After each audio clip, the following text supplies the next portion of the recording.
ନମସ୍କାର ବନ୍ଧୁଗଣ।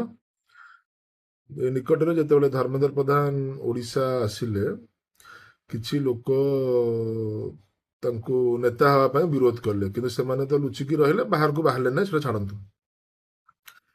କିନ୍ତୁ ମୁଁ ଗୋଟେ କଥା ବୁଝିପାରୁନି, ଧର୍ମେନ୍ଦ୍ର ପ୍ରଧାନ ନାଁ ଶୁଣିଲା ବେଳକୁ ବିଜେଡି ବାଲାଙ୍କର ନିଦ ହଉନି ତାଙ୍କୁ। ଯେତେବେଳେ ଧର୍ମେନ୍ଦ୍ର ପ୍ରଧାନ ଆସୁଛନ୍ତି, ଯେତେବେଳେ ଶୁଣିଲା ମାନେ ତାଙ୍କର ନିଦ ହଉନି।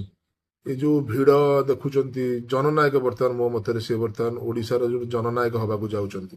ଆମର ନବୀନ ବାବୁଙ୍କ ଉପରେ ସମ୍ମାନ ଅଛି, ଆମେ ସେଇଟା ବି ମାନୁଛୁ, କିନ୍ତୁ ଆପଣ ବି ସମ୍ମାନ ଦେବା ଶିଖନ୍ତୁ। ଏଇ ଯୋଉ ଭିଡ, ଲୋକଙ୍କର ହୃଦୟରୁ ଭିଡ, ବୁଝିପାରିଲେ ନା ନାଇଁ?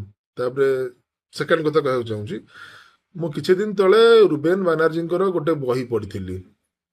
ସେ ବହିରେ ସେ ଲେଖିଥିଲେ ଯେ 2000 ମସିହାରେ ଯେତେବେଳେ ଭୋଟ ଗଣନା ଚାଲୁଥାଏ ଆଉ ଧର୍ମେନ୍ଦ୍ର ପ୍ରଧାନ ଜିତୁଥାନ୍ତି, ସେତେବେଳେ ନବୀନ ପଟ୍ଟନାୟକ ଅସହିଷ୍ଣୁ ମନେ କରୁଥାନ୍ତି। ପ୍ରଥମେ ବିଶ୍ୱାସ ହେଲାନି, କିନ୍ତୁ ଏଇ ଯୋଉ ବିରୋଧରୁ ଜଣା ପଡୁଛି ଯେ ସେ ପ୍ରକୃତରେ ଧର୍ମେନ୍ଦ୍ର ପ୍ରଧାନକୁ ସହି ପାରନ୍ତି ନାହିଁ।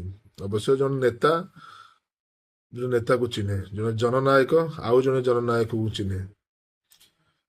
ତ ଆଉ ଗୋଟେ ପଏଣ୍ଟ ମୁଁ କହିବାକୁ ଚାହିଁବି, ଯେତେବେଳେ କାଲି ଗୋଟେ ପୋଷ୍ଟ କରିଥିଲେ ସତ୍ୟଜିତ ମିଶ୍ର ଭାଇନା, ଯେ ଧର୍ମେନ୍ଦ୍ର ପ୍ରଧାନ ପ୍ରଥମ ଥର ପାଇଁ ଜୟ ଜଗନ୍ନାଥ କହିଲେ। ଆପଣ ତାଙ୍କର ଭାଷଣ ଶୁଣନ୍ତୁ। ଅବଶ୍ୟ ଆପଣ ଭାଷଣ କାଲି ତାଙ୍କର ଶୁଣିଛନ୍ତି, ସେଥିପାଇଁ ଧନ୍ୟବାଦ। ଆପଣ ଟିକେ ତାଙ୍କ ଭାଷଣ ଶୁଣନ୍ତୁ। ସେ ପ୍ରତ୍ୟେକ ଭାଷଣରେ କୁହନ୍ତି ଜୟ ଜଗନ୍ନାଥ, ଜୟ ଜଗନ୍ନାଥ ଭାଷଣ ଆରମ୍ଭ କରନ୍ତି। ବୁଝିପାରିଲେ କି ନା? ଆପଣଙ୍କ ନେତା ତ ବୋଧେ ଓଡ଼ିଆ ଠିକ ସେ କହିପାରିବେ ନାହିଁ। ଆଉ ତାଙ୍କର ଗୋଟେ ପୋଷ୍ଟରେ ଜଣେ ଭାଇ ଲେଖିଥିଲେ ଯେ ଆପଣ ଭୁଲ ଲୋକ ଦେହରେ ହାତ ମାରି ଦେଇଛନ୍ତି, ବାଘ ଲାଙ୍ଗୁଡରେ ହାତ ମାରି ଦେଇଛନ୍ତି। ତ ସିଏ ଲେଖିଲେ ଯେ ମୁଁ ବାଘକୁ ଚ୍ୟାଲେଞ୍ଜ କରିଦେଇଛି। ଭାଇ, ସେ ଧର୍ମେନ୍ଦ୍ର ପ୍ରଧାନ, ତାର ଗୋଟିଏ ଗର୍ଜନରେ ଆପଣଙ୍କ 24 ବର୍ଷର ଶାସନ ପତନ ଘଟିଲା। ତାର ଗୋଟେ ଗର୍ଜନରେ ନ ହାରୁଥିବା ନେତା କଣ୍ଟା ବାଞ୍ଜିରେ ହିଟ ୱିକେଟ ହେଲେ। ଆଉ ଯଦି ସେ ଆଉ ଥରେ ଗର୍ଜନ କରେ ନା, ବିଜେଡି ଆଉ ନଥିବ।